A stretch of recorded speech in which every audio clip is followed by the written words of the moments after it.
měli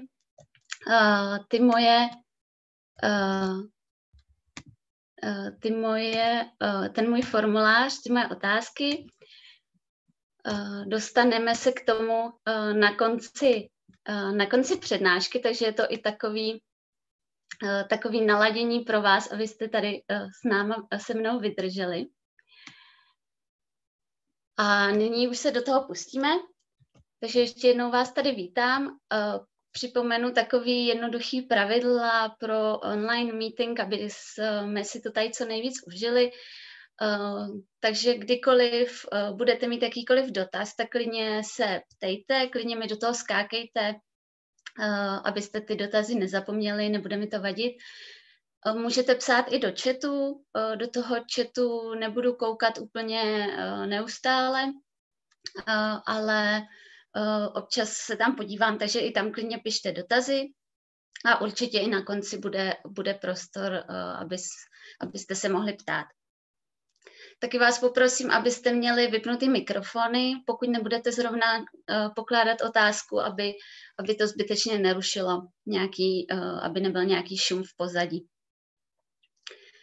Já vás tady teda ještě jednou vítám, i ty, co se připojili o něco později. Moje jméno je Šárka Nováková a dala jsem takový provokativní marketingový název té přednášky a vypadá to, že se to ujalo, takže doufám, že si dneska něco odnesete a obohatíte se. Abych se představila trošku víc, tak v současnosti jsem na rodičovský dovolený a to mě přivedlo i k projektu Lékárnice maminky, což je projekt vlastně pod Českou lékárnickou komorou, který se snaží o takovou osvětu mezi laickou veřejností skrz právě maminky a rodičovství. Taky občas chodím do lékárny, takže jsem v kontaktu pořád s tou naší profesí a jsem doktorantkou na Vysoké škole ekonomické na katedře managementu a věnuju se právě managementu a i tam jsem přišla do kontaktu vlastně s tím tématem, který vám dneska budu prezentovat. Abych udělala takový úvod, proč tady vlastně jsme. Víte někdo, co má tenhle obrázek představovat?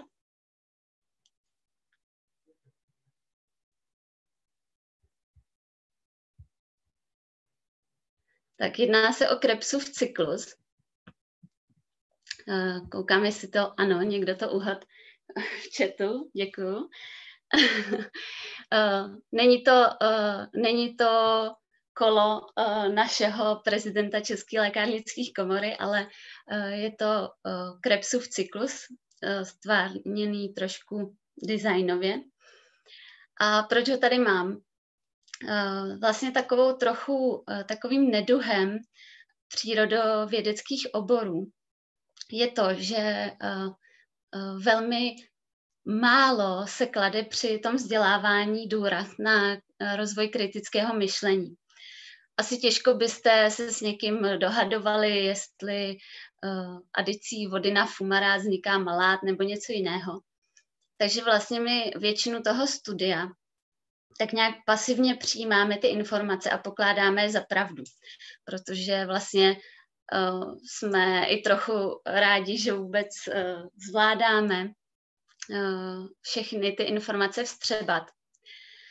A tak jenom vstřebáváme a potom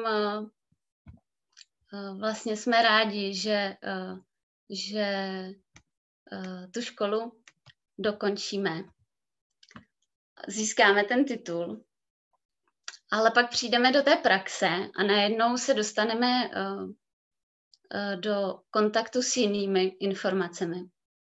Například můžeme číst v médiích, že výpadky dodávek léku nejsou fatální a že vlastně ředitelka SÚKLu nepokládá výpadky za něco krizového. A vy jste v lékárně a každý den vysvětlujete pacientům, že ty léky nejsou, protože mají výpadek. tak jak je vlastně jako možné, že každý má jiné informace. Nebo si můžeme přečíst, že podle spotřebitelské organizace, konkrétně tedy v Belgii, je nepřijatelné prodávat homeopatika jako léky, ale přitom jsou registrované jako léky, teď mají nově i indikace, učíme se o nich na škole, jak to tedy vlastně je. A nebo vám přijde do lékárny maminka, která by potřebovala nějaký lék. Vy si otevřete SPC jako zdroj informací a tam se dozvíte, že ačkoliv se u kojených dětí neočekávají nežádoucí účinky, tak se nedoporučuje při kojení ten lék podávat. Jak s tou informací pak máte naložit? Řídit se tím SPC, takže nedoporučovat, ale čím si tu informaci můžeme obhájit, když vlastně se nečeká žádný nežádoucí účinek. A nebo pak máme takové věci jako místo roušky Preventán a nebo x desítek různých přípravků vitamínu C, a který teda vlastně máte prodávat ten nejlevnější, nejdražší, nejkvalitnější. A jak ho poznáte, ten nejkvalitnější? Takže vlastně v tom setkání s tou realitou a praxí lékárenskou se najednou dostaneme do situací, kdy se musíme rozhodovat a ta škola vlastně nám dává ty informace, ale to, jak se rozhodovat nás vlastně, nějak systematicky se rozhodovat nás neučí. Co nás teda čeká dneska? Pokusím se vám na příbězích, na různých skutečnostech ze zdravotnictví vám ukázat, jaká kognitivní zkreslení nebo jaké chyby v rozhodování člověk dělá a proč. A na základě toho snad potom budeme schopní se těm chybám aspoň do jisté míry vyvarovat a zároveň nám to může pomoct i v pochopení toho, jak uvažují jiní lidé a proč někdy narážíme, když se snažíme sdělit ten náš nějaký pohled těm ostatním lidem. Než se pustíme dál, tak mám pro vás ještě jednu aktivitu. Využijeme k tomu software, který se jmenuje Kahoot. Takže bych vás poprosila, jestli byste si mohli vzít mobilní telefony, jestli máte někde po ruce, a zadat si tam do prohlížeče kahoot.it a objeví se vám tam obrazovka, na které bude, že máte dát pin hry. Je to vlastně taková hra, kde budeme odpovídat na otázky. Budete tam mít obrázky, budeme je poznávat.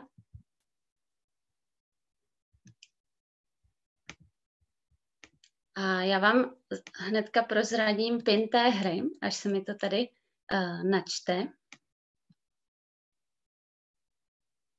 Dám vám ho do chatu.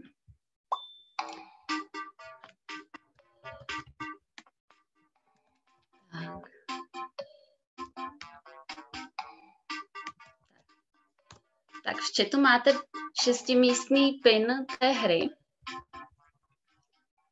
Je k tomu i taková krásná hudba, nevím, jestli ji slyšíte. Jo, a už se mi tam přihlašujete, super.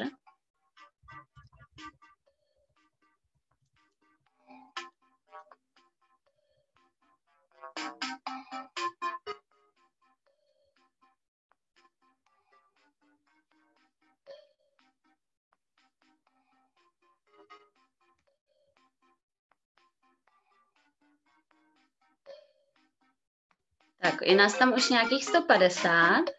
Já teďka vám nasdílím obrazovku s tou hrou.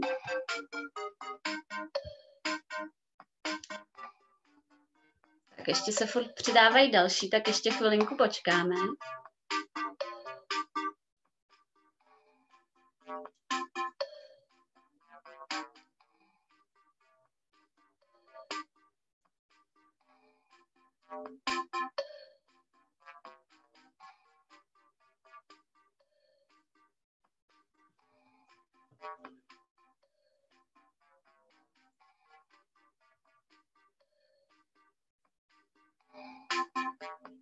Tak, aby jsme to nezdržovali příliš, tak já to pustím. Vaším úkolem budeme tam mít obrázky a vaším úkolem bude rozhodnout, zda se jedná o snídani, oběd anebo večeři. Jo? Vždycky budete klikat na barevné políčko A, B nebo C, správnou odpověď. Jo?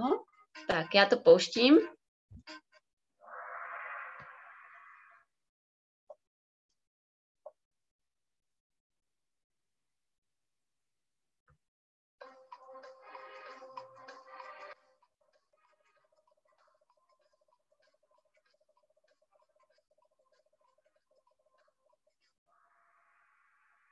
Tak, 8 správných odpovědí.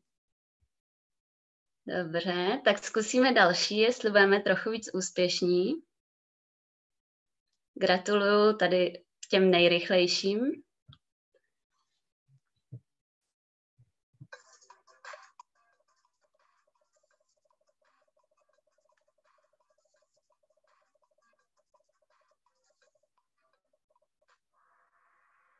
Tak tady už to bylo o něco lepší. Zhruba 60% bych řekla, že má správně. Tak jdeme na další otázku, na další obrázek.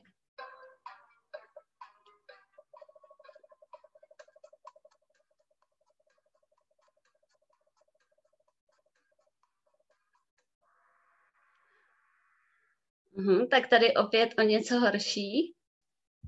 Tak jdeme na poslední.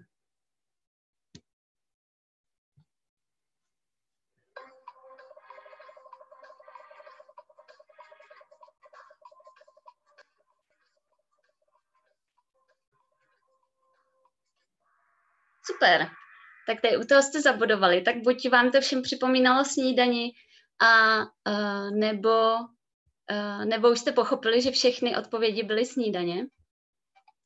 Koukneme se, kdo byl nejlepší. Tak gratulujeme. Druhé místo Markéta, Bezva. A vítězem je Miky, super, gratuluju. Tak, já vám tam hodím zase tu prezentaci zpátky a vypnu tady tu Bezva hudbu na Kahootu. Tak, všechny ty obrázky byly snídaně.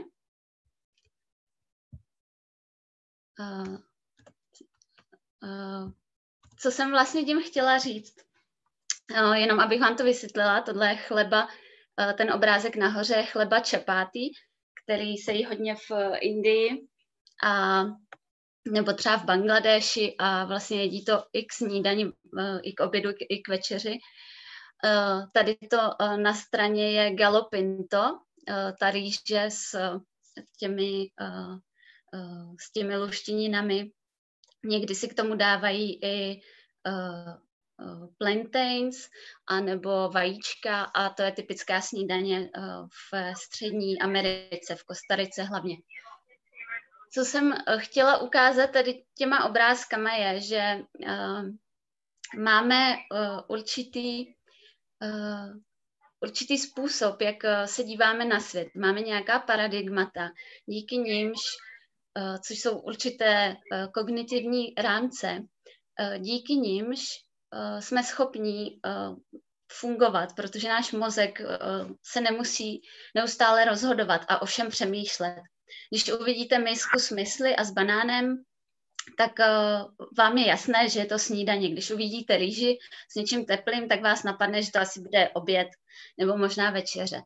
A kdyby ten mozek měl vlastně pokaždé ty informace všechny vyhodnocovat, tak by byl totálně přehlcený. Takže máme právě nějaké kognitivní rámce neboli paradigmata, ale ty nám zároveň slouží jako limitace nebo jsou určitou limitací v tom, jak se díváme na svět. A je dobré si uvědomit, že každý člověk má ty paradigmata, ty rámce trošku jiné. Takže to, jak vlastně se díváme na ten svět, se podle toho může lišit. Teď už k samotným těm příběhům, které nás dneska čekají.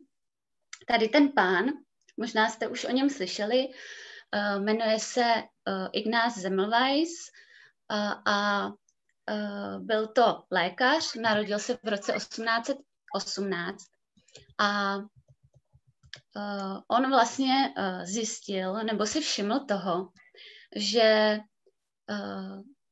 vlastně se zvyšoval počet úmrtí v nemocnici u žen, které rodily. A to jednak, když byli přítomní studenti medicíny. A pak také, když ty ženy porodily ještě předtím, než byly hospitalizovány, než vlastně byly přijaty do nemocnice. A tak navrhl, že by si mohli začít mít ruce, což je aktuální i k dnešní době. A vlastně ta úmrtnost neuvěřitelně klesla. Ale paradoxně zdravotnická společnost odborná vlastně byla proti tomu. Tvrdili, že zavedení mytí rukou ničemu nezabrání a vlastně odmítali tuhle praktiku nějak více přijmout. A ten lékař Ignác Semmelweis se psychicky zhroutil, protože byl pod velkým nátlakem a skončil v léčebně a pak ve 47 letech zemřel. A vlastně až později, když se zjistilo, vlastně později se ta praktika toho mytí rukou rozšířila a až později se teprve totiž zjistilo, že existují bakterie, které právě mohou infikovat ty rány a ty nemocné v nemocnicích. Takže vlastně co bylo příčinou? Jedna ta příčina byla, že tenkrát neměli vědecké vysvětlení pro to, proč by mělo to mytí rukou pomoci. Nevěděli, že tím právě odstraňují ty bakterie. Což vlastně je jedna z typických vlastností našeho mozku, že potřebuje mít nějakou kauzalitu. Když mu chybí vlastně příčina, nebo tu příčinu nedokáže vysvětlit, tak se mu hůře spojují ty informace. Zároveň tady hrálo roli i nějaké status quo, že byla nějaký úzus a ten vlastně vždycky je těžký prolomit, když zavádíte něco nového. A také mohlo být důvodem to, že asi muselo být pro ty odborníky, zdravotníky, kteří vlastně mají, jejich posláním je to, aby zachraňovali lidi, tak najednou by si měli přiznat, že vlastně oni způsobili smrt několika desítek svých pacientů tím, že si nemyli ruce, že vlastně nějakou jejich nečinností uškodili svým pacientům, což by narušilo nějakou představu o nich jako o lékařích, kteří pomáhají lidem. Další příběh se týká tady té kouzelné trojkombinace. Ví někdo, co to je nebo na co se používá tato kombinace léků?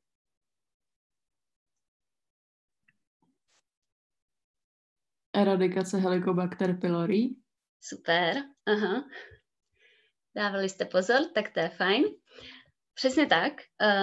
Dneska už je to docela hodně známé. Vlastně objevili to dva lékaři nebo dva vědci, Barry Marshall a Robin Warren. A jak už to tak bývá u největších vědeckých objevů, tak to objevili náhodou, protože zapomněli vzorky v laboratoři. A vždycky předtím vlastně ta bakterie rostla příliš pomalu a oni vlastně si mysleli, že tam žádná bakterie přítomná není a ty vzorky vyhodili. A když zapomněli ty vzorky v laboratoři, bakterie se rozrostla a zjistili, že se tam vyskytuje právě Helicobacter pylori a přidali tedy antibiotika k léčbě žaludečních vředů. Tenkrát se už samozřejmě ty žaludeční vředy léčily, ale věřilo se, že hlavním původcem je stres, což samozřejmě víme, že stres může hrát při těch problémech nějakou roli, ale tenkrát se věřilo, že to je jediný spouštěč a léčilo se to pouze snižováním kyselosti žaludku. Takže Warren a Marshall přidali antibiotika, která zabrala.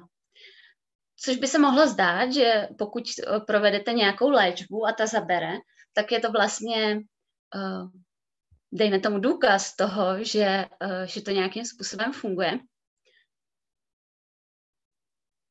Nicméně opět odborná lékařská společnost jim nevěřila, protože si tenkrát mysleli, že žaludek je příliš kyselý, má příliš kyselé prostředí na to, aby tam nějaká bakterie dlouhodobě přežívala.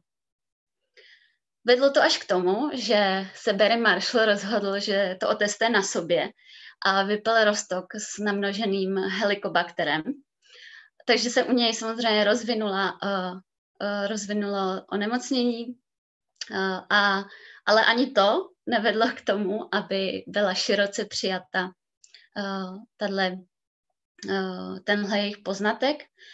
A až po velmi dlouhé době se zjistilo, že to tak skutečně je, potvrdilo se to a v roce 2005 se jim dostalo zadosti učinění a získali Nobelovu cenu za fyziologii a lékařství. Takže opět tady máme nějaký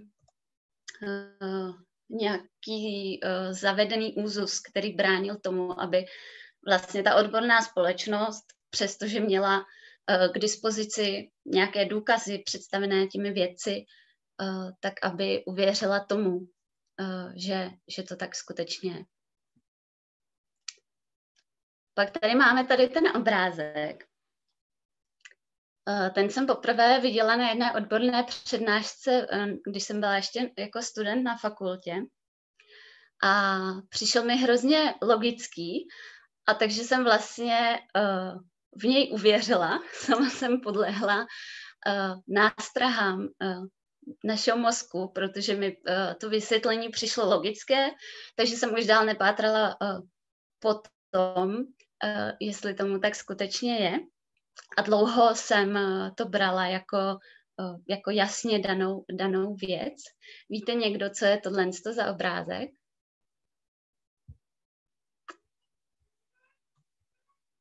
Nebo co má naznačovat?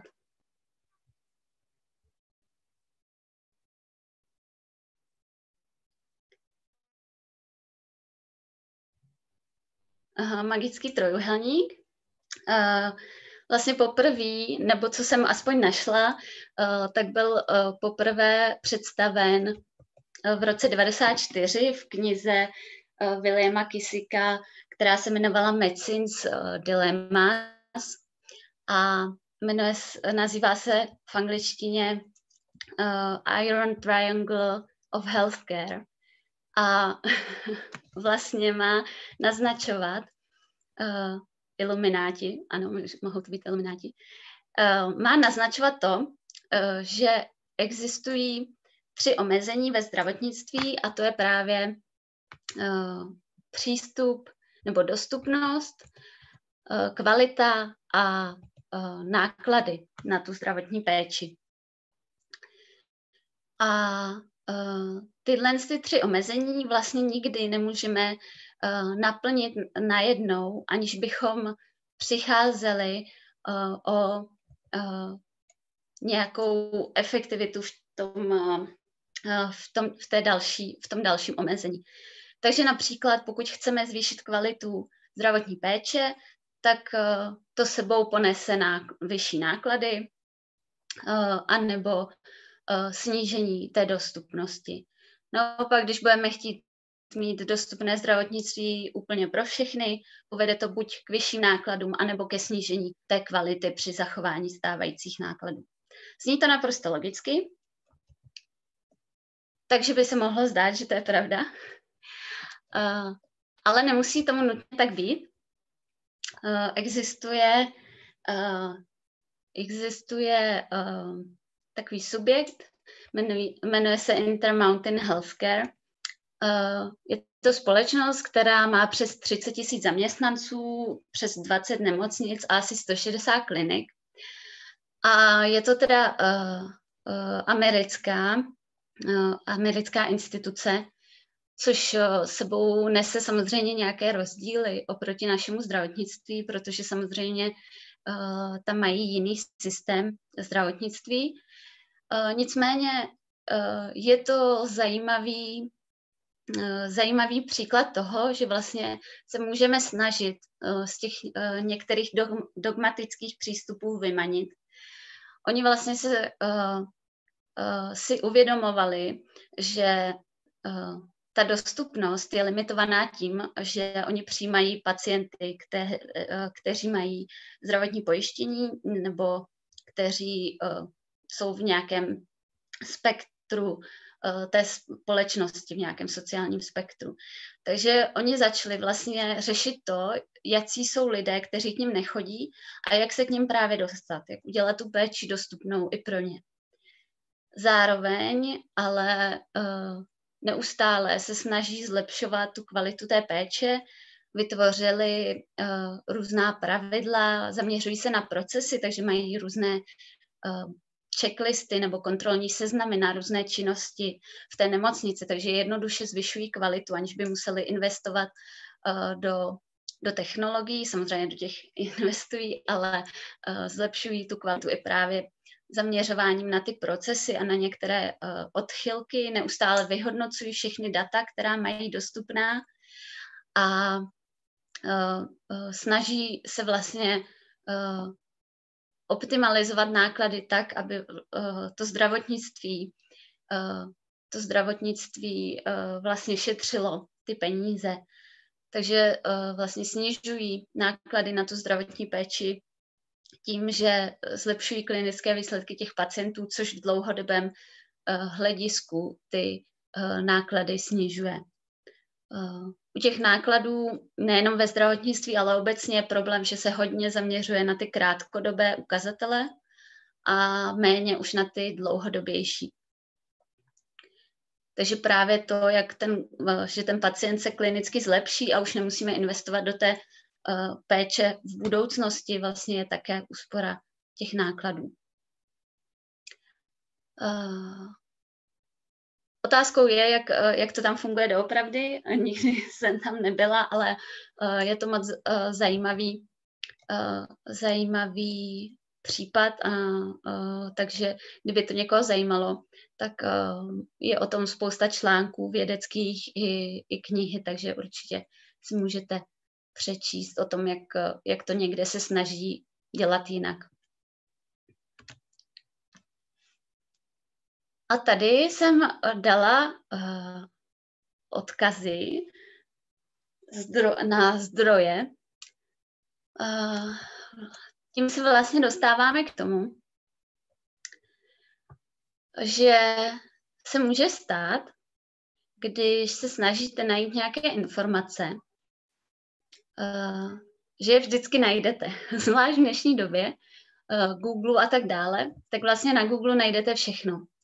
Takže pokud si budete myslet, že Remdesivir pomáhá proti covidu a budete se chtít o tom s někým bavit a najít si k tomu nějaké informace, tak tady máme 3 poměrně relevantní zdroje. Český rozhlas, to je poměrně kvalitní zpravodajský, nebo i rozhlas.cz, poměrně kvalitní zpravodajský server, kde vlastně sice máme, že zdravotnická organizace nedoporučila používat lék Remdesivir, ale v tom článku se dozvíme, že čeští lékaři věří což se mi líbí, že tam je právě to formulované jako, že věří, že funguje. Pak najdeme článek na Harvard Medical School o tom, že remdesivir je léčbou na COVID-19. A pak máme i v New England Journal of Medicine najdeme vědecký článek, kde je studie z letošního roku a není z jara, je teďka z podzimu, která uvádí také, že má výsledky z té studie, že ten remdesivir funguje. Co se vlastně stane, když jdeme hledat nějaké informace? Nejčastěji dochází k tomu, že lidé podléhají takzvanému konfirmačnímu zkreslení neboli confirmation bias. Může se nám to stávat dnes a denně v lékárně. Když uvedu úplně jednoduchý příklad, chceme najít, jestli vitamin C pomáhá na imunitu. Začneme hledat informaci, že vitamin C pomáhá na imunitu a samozřejmě, že najdeme informace a data a vědecké studie, které nám ukazují na to, že vitamin C pomáhá na imunitu. Nebo chceme zjistit, jestli homeopatika fungují lépe než placebo. Tak si to zadáme a budeme hledat i na relevantních odborných zdrojích a určitě k tomu najdeme nějaká data relevantní. Co je ale problém, je to, že většinou hledáme informace, které potvrzují tu naši domněnku. Místo, abychom se snažili se stejným úsilím najít informace, které by tu naši myšlenku vyvrátily. A nejen, že tedy hledáme ty informace, které potvrzují tu naši domněnku, ale zároveň máme i selektivní čtení nebo selektivní přijímání těch informací. Byla na to taková hrozně zajímavá studie v 70. letech. Publikovali Lord, Ross a Lepper, kteří shromáždili, bylo to tedy v Americe, a shromáždili příznivce a odpůrce trestu smrti a dali jim 2 velmi kvalitní, úplně totožné vědecké články. Jeden ten vědecký článek shrnoval, byl jako pro ten trest smrti a druhý byl proti. A obě ty skupiny, i těch příznivců, i těch odpůrců trestu smrti, měly vlastně totožné texty. Ale v těch následných rozhovorech je každá skupina interpretovala úplně jinak. A vlastně to vyznělo, jako by četli úplně něco jiného. Takže my, když čteme nějaký text, tak si vybíráme ty informace, které zapadají do toho našeho paradigmatu, do toho našeho kognitivního rámce a potvrzují tu naší pravdu, kterou už v sobě máme. Druhou věcí je, že podléháme takzvané heuristice dostupnosti, což je taková chyba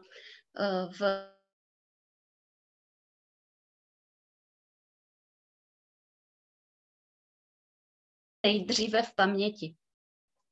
Nemusí být jenom blízké z časového hlediska, že se nám například staly nedávno, ale mohou to být i nějaké neobvyklé nebo emocionálně nabité vzpomínky. Takže jako příklad třeba, pokud vám přijde do lékárny nějaká babička, má nějaký zdravotní problém, vy to s ní řešíte, třeba už zkoušela různé léky, vy jí tedy nakonec něco vyberete, ona se pak vrátí za týden a řekne, že to skvěle fungovalo. A vy začnete tu věc doporučovat, protože věříte, že funguje. Je to pro vás čerstvě, se vám to pak vybaví, když nastane nějaká podobná situace, tak se vám vybaví tady ten případ, kdy přišla ta babička a máte to nějak emocionálně zabarvený, pomohli jste té babičce, ale vlastně přeceňujete tu informaci, ten jeden jediný případ a už nedohledáváme vlastně další nějaké zdroje, nepřemýšlíme o tom, zda to mohlo být něčím jiným. A tady ty vlastně věci, které se nám vybaví v paměti, které se nám staly osobně, pak ovlivňují ten náš úsudek.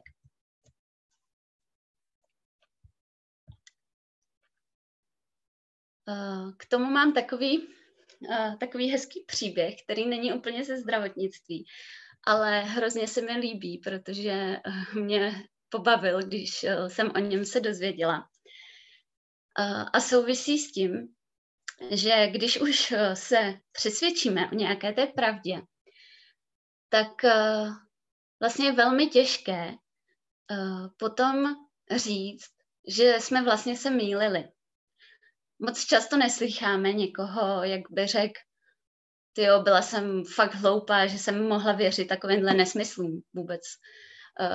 Vůbec nechápu, jak jsem mohla tomu věřit, byla to úplná hloupost. To moc často lidi neříkají. A je to proto, že to narušuje nějak to jejich nahlížení na sebe samou. A tady mám obrázek, který symbolizuje konec světa. My jsme ho zažili, tuším, že to byl rok 2012, kdy měl být teďka naposled ten velký konec světa. A 21. prosince 1954, takže už téměř před 70 lety také měl být konec světa. A Leon Festinger a jeho kolegové vědci se infiltrovali tajně do skupiny lidí, kteří právě věřili, že ten konec světa nastane. A chtěli vědět, co se vlastně stane, když ten konec světa nenastane. Aspoň v to doufali, že nenastane a že budou mít o čem psát. Ten konec světa měl nastat o půlnoci a vůdce té skupiny těch lidí přesvědčoval ty své následovníky, že vlastně bude konec světa a že pro ně přiletí létající talíř a odnese je někam do vesmíru na nějaké bezpečné místo. Bylo to docela závažný, protože spousta těch lidí,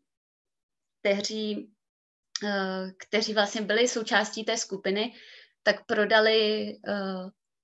prodali své domy, opustili zaměstnání a vlastně změnili takhle drasticky svůj život. A nastala půlnoc a nic se nestalo. Svět tady pořád byl a ta skupinka lidí začala být trošku nervózní, protože vlastně se nestalo to, co očekávali. A zhruba kolem 5. ráno ten vůdce měl nové prozření nebo nějaké zjevení a pronesl proroctví, že vlastně díky tomu, že ta skupinka lidí měla tak silnou víru, tak zachránili ten svět celý. A skutečně ty lidé uvěřili, že se stal zázrak a místo toho, aby logicky tím, že neskončil svět, asi jsem věřila něčemu, co prostě tak nebylo a svět neměl skončit, tak vlastně uvěřili, že se stal zázrak a přesvědčovali ještě další lidi ve svém okolí, aby se obrátili na tu jejich víru. Čím je tohle způsobený? Jednak tím, že vlastně nejsme schopní uvěřit tomu, že my jsme hloupí. Naruší to naši vlastní integritu, náš pohled na sebe. Žádný člověk si sám o sobě nemyslí, že je hloupý nebo špatný, nebo že se mýlí v něčem. A ještě víc se držíme té víry, čím víc do toho investujeme, nebo čím víc máme v sázce. Což k tomu se váží taková zajímavá poučka, že bychom se nikdy neměli ptát na názor na nějakou věc lidí, kteří si ji již koupili. Protože člověk, který si koupí iPhone, vám neřekne, je to blbost, neměl jsem si to kupovat, je to k ničemu. Takže vždycky je dobrý mít i názor lidí, kteří si to třeba jenom vyzkoušeli, ale nemuseli do toho investovat ty peníze. Tak teďka od veselého tématu konce světa k něčemu trochu vážnějšímu. A to jsou chyby v medikaci. Tady jsem našla nějaká data, jsou z roku, teď to přeruším, tady padl dotaz, jestli to není vyspělostí toho člověka. Jo, to je většinou si myslíme, že ti lidé, kteří věří například v to, že je uneslo UFO, nebo byly i zajímavé případy lidí, kteří věřili, že byli v koncentračním táboře a vymysleli si příběh celý o tom, a oni tam skutečně ale nebyli. Zjistilo se to prostě z historických fakt, že oni v tom koncentračním táboře nebyli, ale byli o tom přesvědčení. A když byli na různých vyšetřeních psychologických a dalších, tak se zjistilo, že jsou naprosto v pořádku. Takže je to skutečně tím, že vlastně ten náš mozek se snaží poskládat ty informace tak, aby nám vlastně zapadaly do toho našeho vnímání světa. A samozřejmě někdy to může být nějakým psychickým onemocněním, ale většinou ty lidi jsou naprosto v pořádku, jenom vlastně se snaží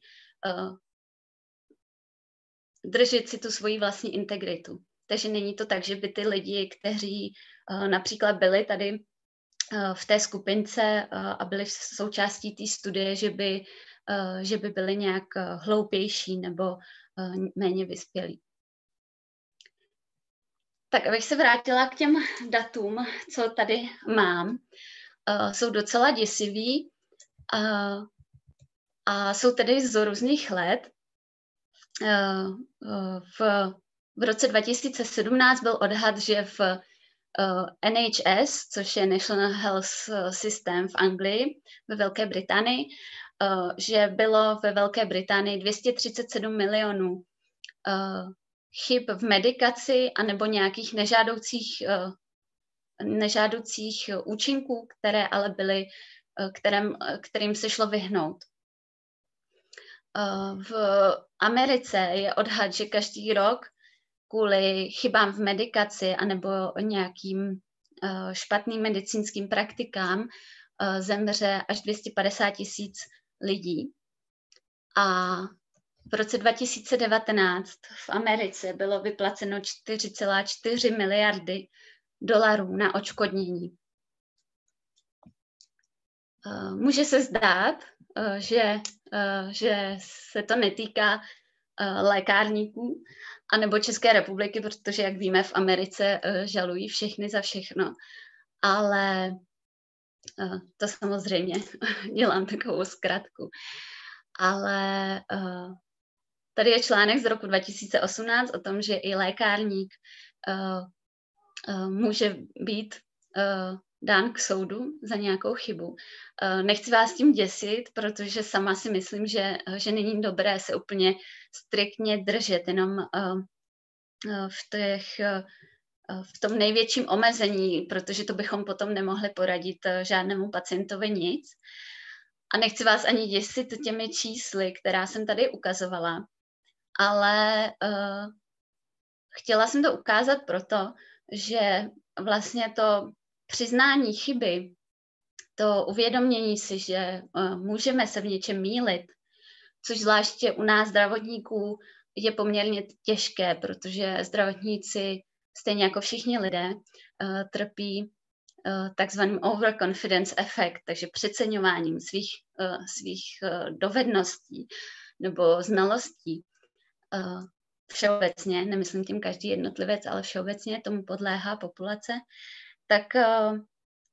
tak to přiznání chyby, když něco neuděláme špatně, něco neuděláme dobře, tak vlastně vede k tomu, což na to existují už nějaké studie, že vlastně vede k méně žalobám nebo respektive k mimosoudním vyrovnáním a že to přiznání té chyby paradoxně nevede ke snížení důvěry v to zdravotnictví nebo ten zdravotnický personál. Protože tím, že ten zdravotník přizná tu svoji chybu, tak vlastně je pro ty pacienty více uvěřitelným. Stává se víc lidským, protože chybovat je lidské. Takže i ty lidé potom vlastně mu víc tomu zdravotníku nebo tomu zdravotnictví obecně víc důvěřují.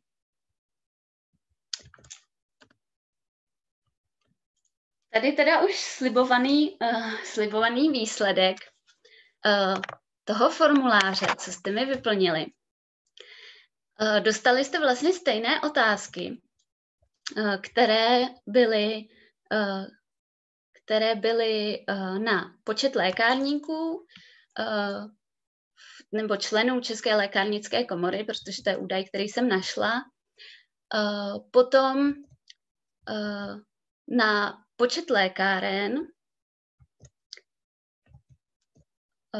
Teď myslím, že to mám obráceně teda ty data. První otázka byla počet lékáren, druhá otázka byla počet lékárníků a třetí otázka byla počet obyvatel na jednu lékárnu. Ten počet lékáren je stejný, což je moc zajímavé. Brala jsem mediány, což znamená tedy hodnotu, kdy polovina těch odpovědí byla vyšších a polovina nižších. A co jsem vlastně udělala, bylo, že jsem se vás snažila v těch otázkách ukotvit. Když vám ukážu, jak vypadaly vlastně ty dotazníky, když je tady najdu. Tak, já si možná to otevřu z toho chatu, protože já to teď tady nemám. Tak.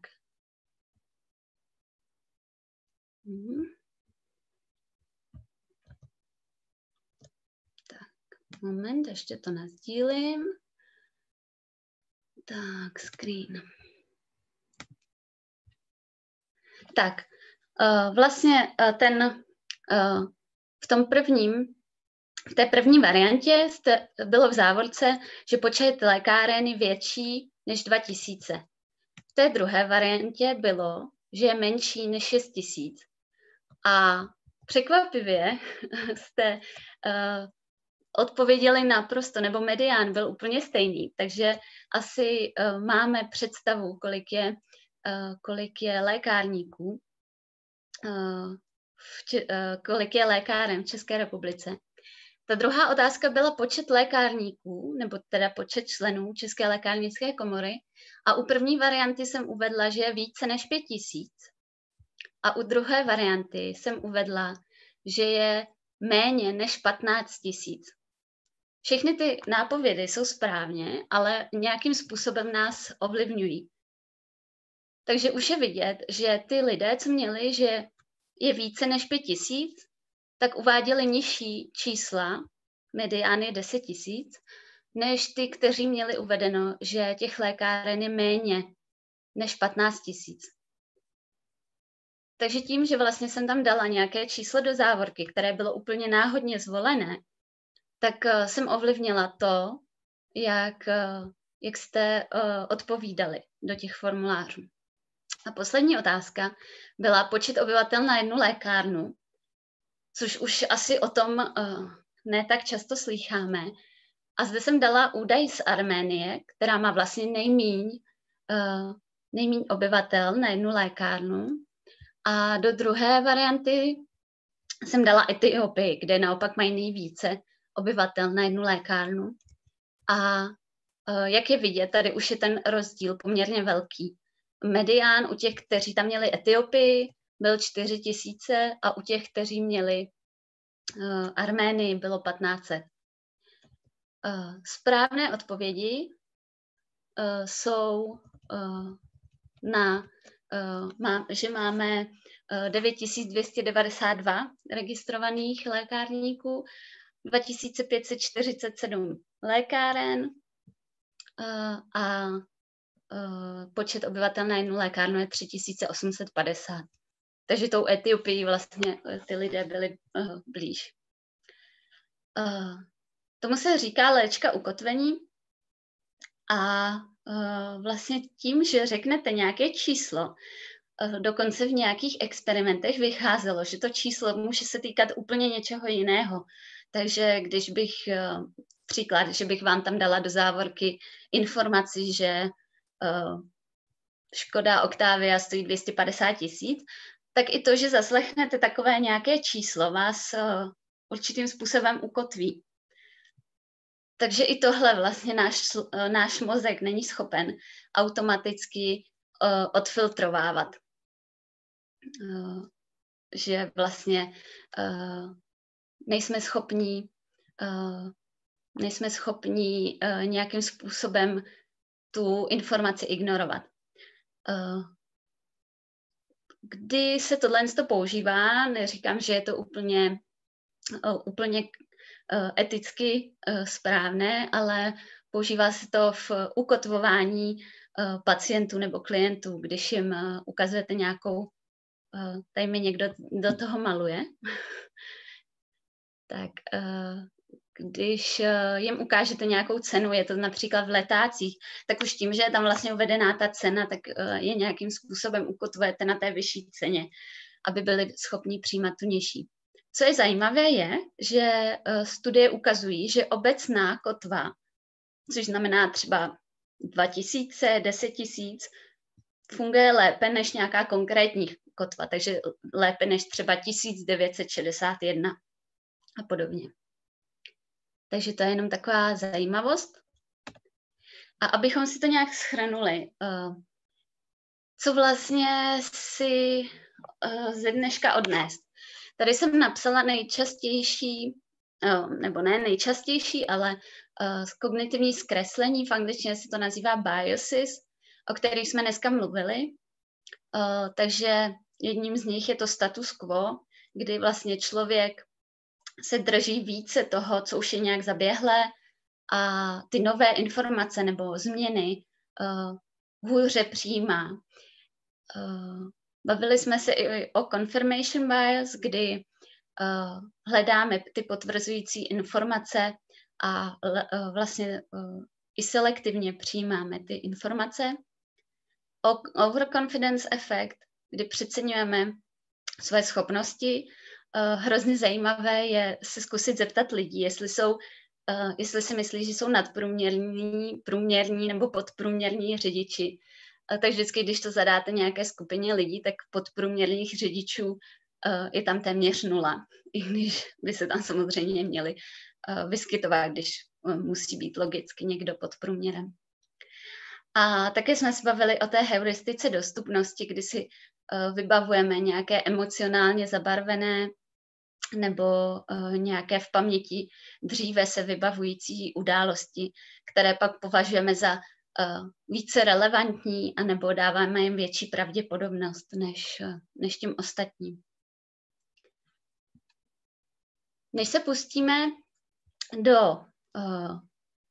do diskuze, tak bych ještě vám chtěla ukázat video na Selective Attention Test, který testuje to, jak jsme schopni selektivně dávat pozor. Co bude vaším úkolem?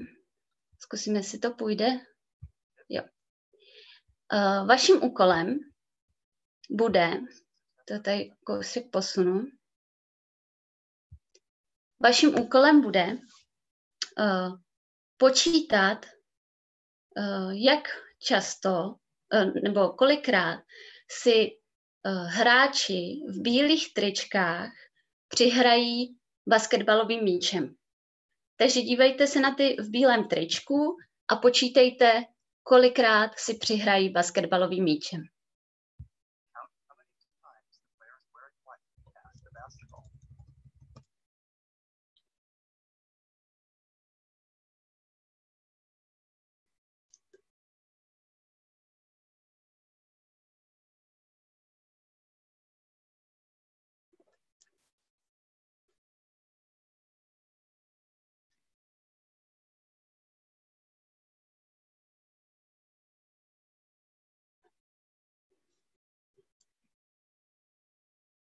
How many passes did you count?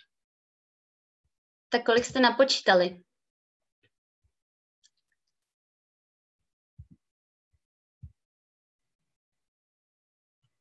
Tak já si tady zkusím zapnout teďka chat, mi to tady nejde teďka. Někdo napočítal správně těch 15?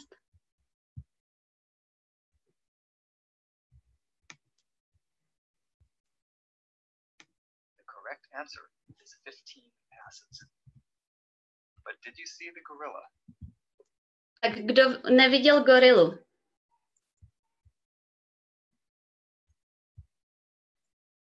Všichni jste viděli gorilu?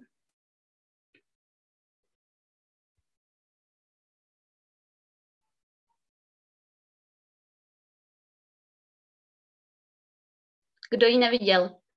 Můžete se přihlásit. Tady umožňuje, myslím, že to tady umožňuje přihlašování.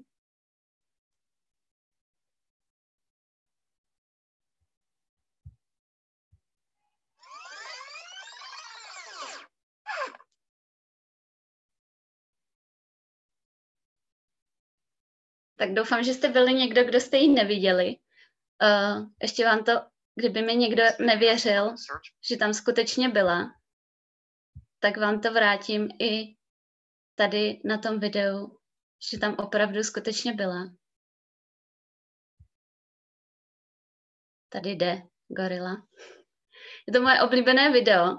Hrozně mě mrzí, že tím, že už vím, že tam je, tak už nikdy nemůžu zažít ten moment překvapení, kdy vlastně jsem poprvé viděla to video a skutečně jsem neviděla tu gorilu. Na tom je vidět, jak vlastně náš mozek má fakt skutečně nějaké limity, že když se na něco soustředíme, tak nejsme schopní vnímat vlastně to okolí. Zvlášť, když ten mozek dělá nějaké náročnější kognitivní práce. Tak, tady jsou zdroje. Já jsem z VŠE, takže jsem zvykla citovat, takže tady máte v přednášce zdroje, které jsem použila. A tady máte inspiraci, kdyby vás zajímalo to, jak funguje lidský mozek nebo jaké děláme chyby v přemýšlení a jak se jim vyhnout, tak můžete se inspirovat některou z těchto knížek. Děkuji moc za pozornost a jestli máte nějaké dotazy, tak budu ráda, když nyní se do nich pustíme.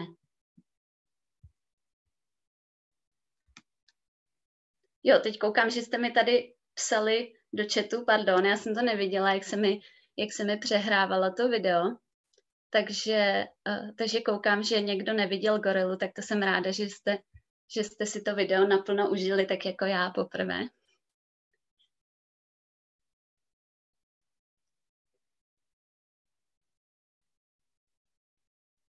Tak ještě počkám, jestli budou nějaké dotazy. A jinak moc děkuju, že jste se připojili a doufám, že vás to o něco obohatilo.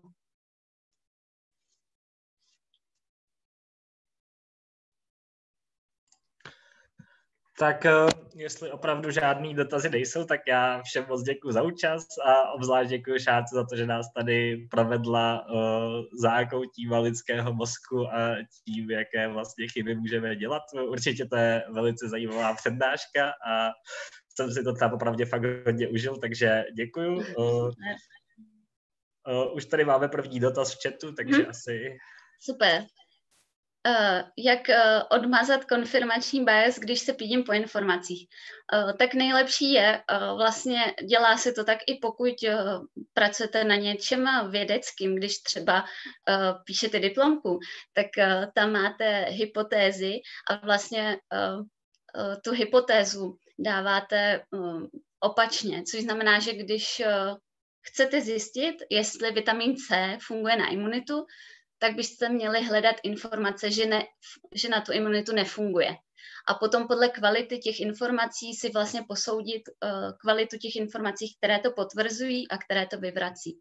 Takže vždycky hledat i opak toho, co si myslíme, a to je asi nejlepší způsob, jak tomu zabránit, abychom do toho nějak nespadli.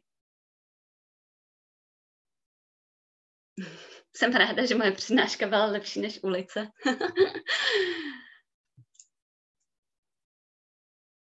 Tak fajn.